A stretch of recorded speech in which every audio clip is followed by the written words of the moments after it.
El crack del 29 fue la más devastadora caída del mercado de valores en la historia de la bolsa en Estados Unidos. Mucha gente se arruinó y lo perdió todo. A este crack le siguió una fuerte crisis económica, conocida como la Gran Depresión.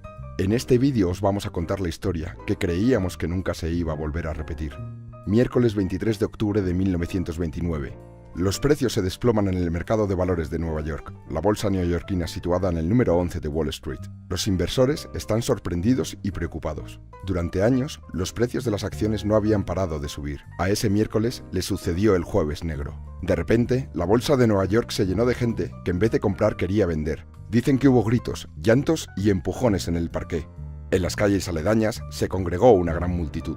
Para entender el crack, debemos retroceder una época. En 1919, los Estados Unidos habían emergido como primera potencia tras la Primera Guerra Mundial. Estados Unidos estaba viviendo una etapa de su historia muy gratificante y placentera, que creían duraría para siempre. Eran los felices años 20. Las fábricas americanas producían productos para la vieja Europa. Para costear la guerra, el Estado había emitido unos bonos, llamados bonos libertad. Si pagabas por dichos bonos, el Estado te devolvería el precio de los bonos con intereses. Por primera vez, los ciudadanos vieron que podían obtener rentabilidades interesantes por sus ahorros. Así, Charles Mitchell, presidente del National City Bank, viendo que se acababa de crear un público con tendencia a invertir, decidió sacar al mercado bonos corporativos o acciones, y le dijo a la gente que eran inversiones fiables y con poco riesgo.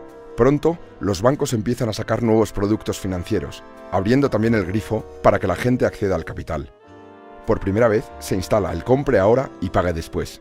El acceso al crédito era facilísimo y todo el mundo, desde el director de un banco hasta un limpiador de zapatos, podía endeudarse y vivir por encima de sus posibilidades.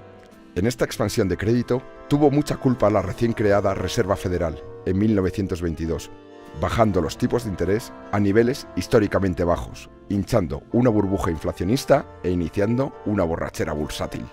La bolsa, en aquel entonces, era un mercado en el que solo invertían expertos, muy restringido al público y se acomodaba como un mercado competitivo, rigiéndose a las leyes de oferta y demanda.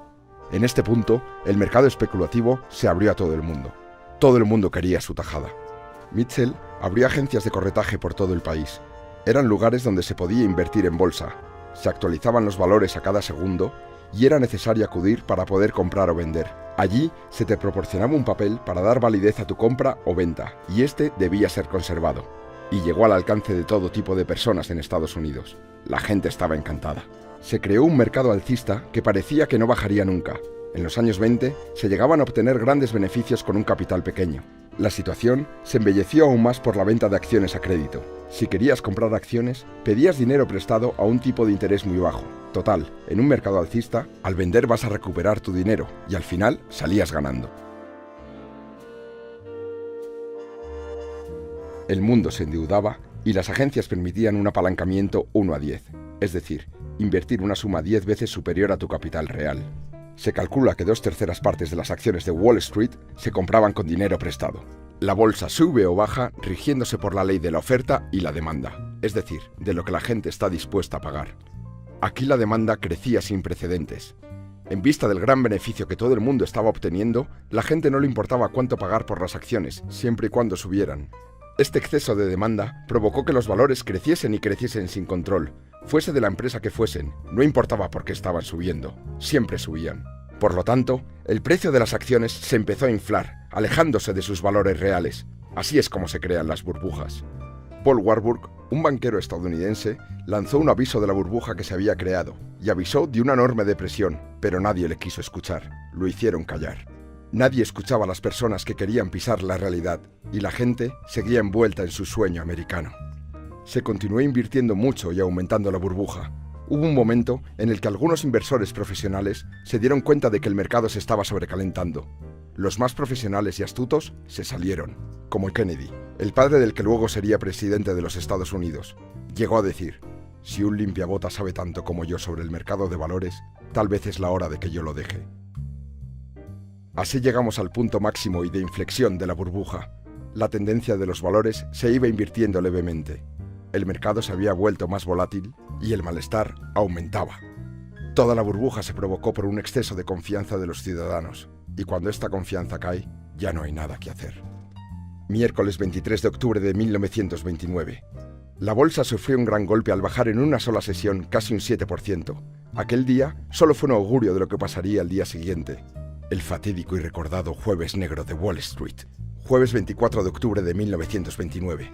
Se desató una furia vendedora, de manera que en pocos minutos se cursaron órdenes de venta por 1 millón de títulos.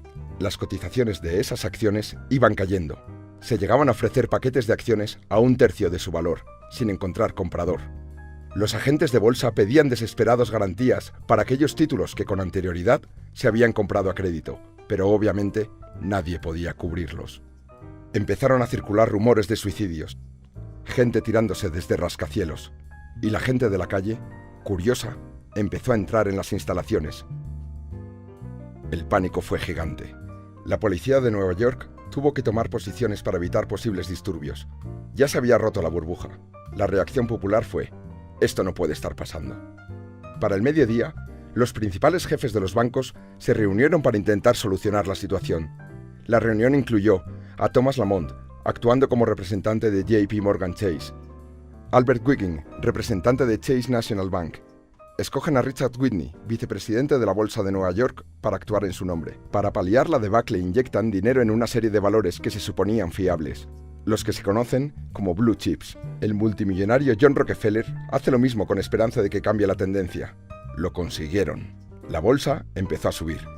Una intervención en los valores por parte de gente poderosa había logrado revertir la sangría de precios. Invirtieron grandes sumas de dinero para remontar los valores y volver a generar confianza en los inversores. El mercado remontó, incluso los periódicos anunciaban: la crisis de la bolsa ha pasado, pero esta inyección de confianza no fue suficiente. Tras una recuperación el viernes y otra pequeña el lunes, llegamos al martes 29 de octubre de 1929, conocido como el Martes Negro.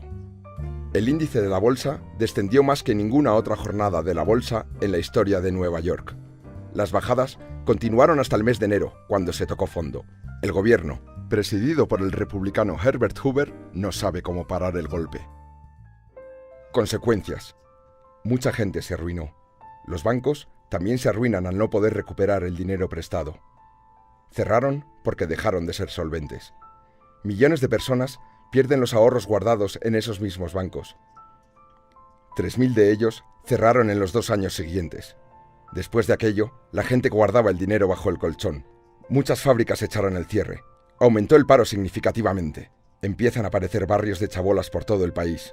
Y como sucede en todas las caídas, finalmente terminó llegando a Sudamérica, Europa y hasta Australia. Inglaterra se cerró tras sus fronteras y abandonó el patrón oro.